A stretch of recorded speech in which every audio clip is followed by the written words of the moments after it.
Assalamualaikum warahmatullahi wabarakatuh. Kembali lagi bersama saya di channel Kamila Alkansah. Apa itu bridge? Mengapa Malaysia tidak mau kalah dengan Indonesia? Bridge adalah kelompok kerjasama antar pemerintah yang terdiri dari negara-negara berkembang terkemuka. Bridge singkatan dari Brazil, Rusia, India, China, dan South Africa atau Afrika Selatan. Adapun tujuan bridge adalah memperkuat suara negara-negara berkembang di hadapan negara-negara maju. Di sini, bridge berperan sebagai juru bicara negara-negara berkembang dan melawan dominasi ekonomi Barat. Indonesia resmi menjadi anggota bridge di antara anggota-anggota lain seperti negara Aljazair, Belarus, Bolivia, Kuba, Malaysia, Nigeria, Kazakhstan, Ethiopia, Thailand, Turki, Uganda, Uzbekistan, Vietnam, dan Arab Saudi. Kita tahu Malaysia sangatlah besar keinginannya untuk bergabung dengan bridge. Namun, awalnya ditolak oleh keanggotaan bridge itu sendiri, yaitu India. Walaupun tidak ada pernyataan secara vulgar atas penolakan tersebut. Pemerintah India mengatakan mereka sedang menghentikan sementara penerimaan negara-negara anggota baru seperti Malaysia untuk 5 tahun ke depan. Dengan alasan India ingin menerapkan aturan dengan jelas dalam 5 tahun ke depan. Mengetahui ada penolakan dari India, Perdana Menteri Malaysia Anwar Ibrahim berkunjung langsung ke India dan bertemu dengan Perdana Menteri India Narendra Modi. Sebagai informasi, sebenarnya Malaysia dan India sempat ada gesekan bilateral akibat kritik keras Malaysia terhadap Undang-Undang Amandemen Kewarganegaraan dan gesekan Malaysia seringkali mengomentari reorganisasi Jammu dan Kashmir. Sampai di sini kita tahu dong negara mana nih yang punya pengaruh di kancah internasional. Nah, di saat India menghentikan langkah Malaysia untuk bergabung dengan bridge, Malaysia tidak bisa berbuat apa-apa. Apa tujuan Malaysia ingin bergabung dengan bridge? Bukankah Malaysia merupakan negara Commonwealth atau negara yang berdaulat yang pernah dijajah atau didirikan oleh Britania Raya? Yang seharusnya Malaysia itu bergabung dengan OECD. Nah, bagaimana dengan Indonesia? China dan Rusia sendiri telah berkali-kali menyatakan dukungan kepada Indonesia untuk memperluas keanggotaan bridge. Beberapa lembaga internasional telah memprediksi Indonesia akan menjadi salah satu kekuatan ekonomi terbesar di dunia. Salah satunya adalah McKinsey, memprediksi Indonesia akan menjadi kekuatan ekonomi ketujuh di dunia pada tahun 2030. Dari sini kita paham mengapa Malaysia tidak mau kalah terhadap Indonesia untuk bisa bergabung menjadi anggota bridge. Adapun penyebab Indonesia ingin bergabung dengan bridge adalah sebagai berikut. Yang pertama, pengaruh internasional yang lebih besar.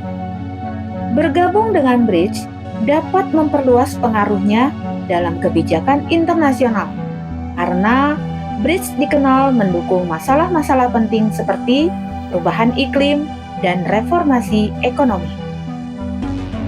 Yang kedua, diversifikasi ekonomi dan pasar ekspor melalui kemitraan dengan bridge.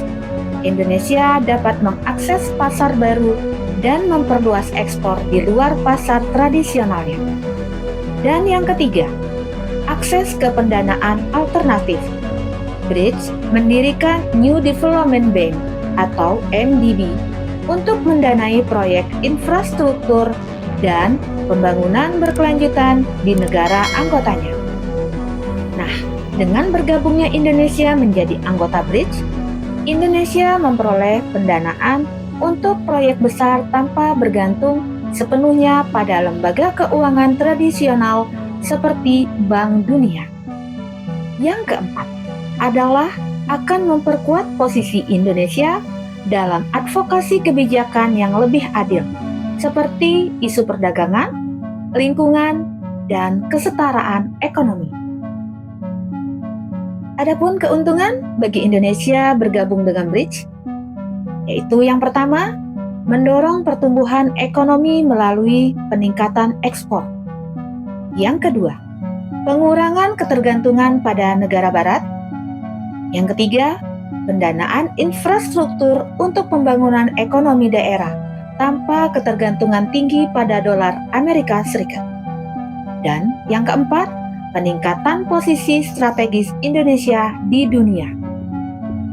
Adapun keuntungan yang didapat Malaysia dengan bergabung menjadi anggota BRICS dapat membuka peluang di pasar-pasar berkembang, dan keuntungan yang lainnya adalah pertumbuhan di sejumlah sektor seperti sektor keuangan, kedirgantaraan, dan kendaraan listrik.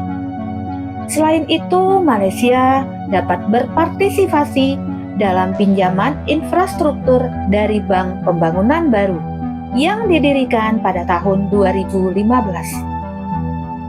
Inilah upaya Pak Prabowo untuk membawa ekonomi Indonesia tumbuh positif menuju 8%. Langkah ini sejalan dengan program kerja Kabinet Merah Putih untuk mewujudkan ketahanan pangan, ketahanan energi, pemberantasan kemiskinan, dan pembenahan sumber daya manusia.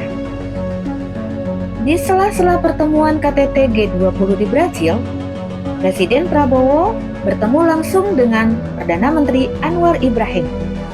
Dalam pertemuan tersebut, Anwar Ibrahim tanpa basa-basi dan rasa malu menawarkan kerjasama dengan Indonesia. Karena Indonesia dan Malaysia memiliki satu visi dan misi di panggung internasional, ujar Anwar Ibrahim.